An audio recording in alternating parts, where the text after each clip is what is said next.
Wajib pajak dapat membetulkan SPT yang telah disampaikan dalam jangka waktu 3 bulan setelah menerima surat ketetapan pajak.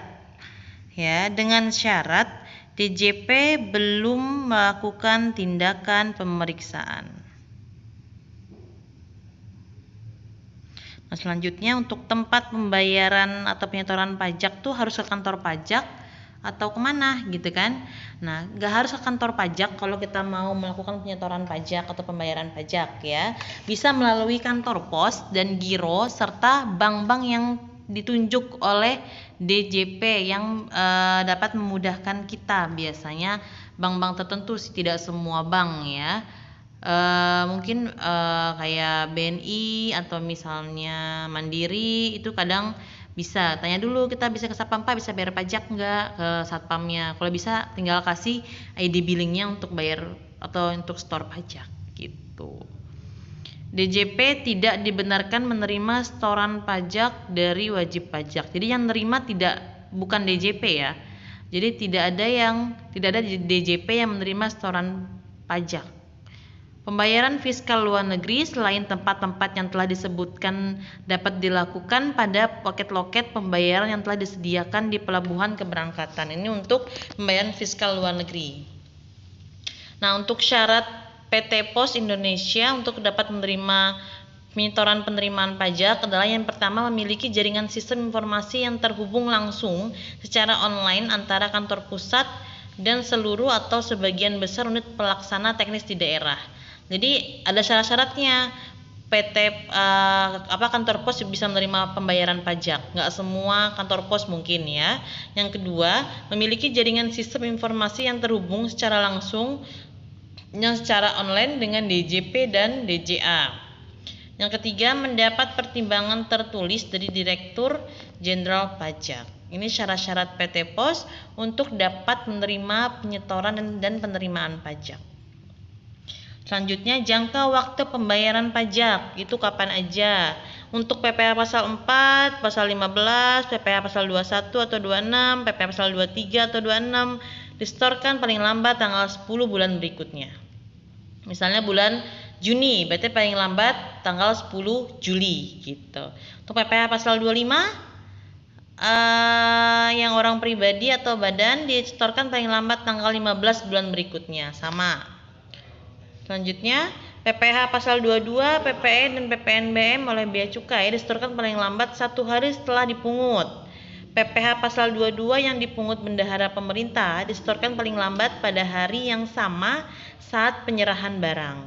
Dan untuk PPN dan PPNBM bagi pengusaha kena pajak itu disetorkan paling lambat akhir bulan berikutnya setelah berakhirnya masa pajak dan sebelum SPT masa PPN disampaikan.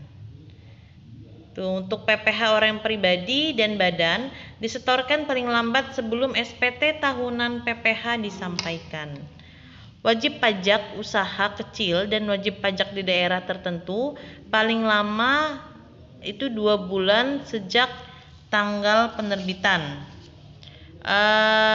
Syaratnya dengan mengajukan permohonan perpanjangan kepada Dirjen Pajak paling lama 9 hari sebelum tanggal jatuh tempo pembayaran.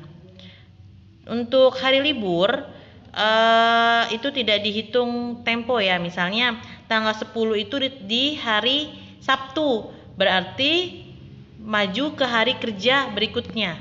Berarti di hari Senin minggu depan gitu ya. Jadi yang enggak dihitung itu adalah hari libur Sabtu, Minggu, hari yang diliburkan untuk pemilihan umum biasanya.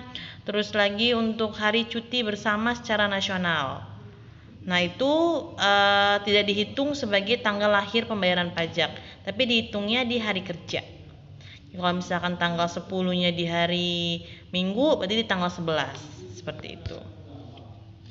Nah, pajak juga dapat terhutang karena suatu ketetapan yang diterbitkan oleh DJP seperti STP, surat tagihan pajak, SKP KB, surat ketetapan pajak kurang bayar, SKP KBT, surat ketetapan pajak kurang bayar tambahan, SK keberatan, surat keputusan keberatan, SK pembetulan, dan putusan banding.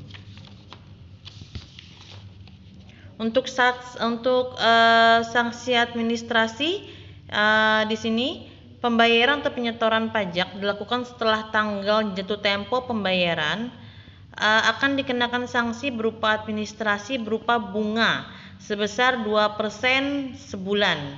Jadi misalnya di sini apabila kita telat membayar pajak selama 4 tahun, berarti 2% dikali 12 bulan dikali 4 tahun, berarti sebesar 96% sanksinya. Gitu ya. Selanjutnya, apabila wajib pajak diterbitkan surat-surat ketetapan kurang bayar, surat tagihan pajak, surat ketetapan pajak kurang bayar tambahan, surat keputusan pembetulan, surat keputusan keberatan, putusan banding, putusan peninjauan kembali yang membuat hutang pajak yang harus dibayar menjadi bertambah, maka atas jumlah pajak yang kurang dibayar itu dikenai sanksi administrasi berupa bunga sebesar 2% per bulan untuk seluruh masa. Seperti itu, ini sanksi administrasi perpajakannya. Banyak banget ya. Nanti kita coba pelan-pelan latihan ya. Untuk selanjutnya lanjut ke tugas ya antar ibu secara ke GCR. Terima kasih banyak untuk materi hari ini. Wassalamualaikum warahmatullahi wabarakatuh.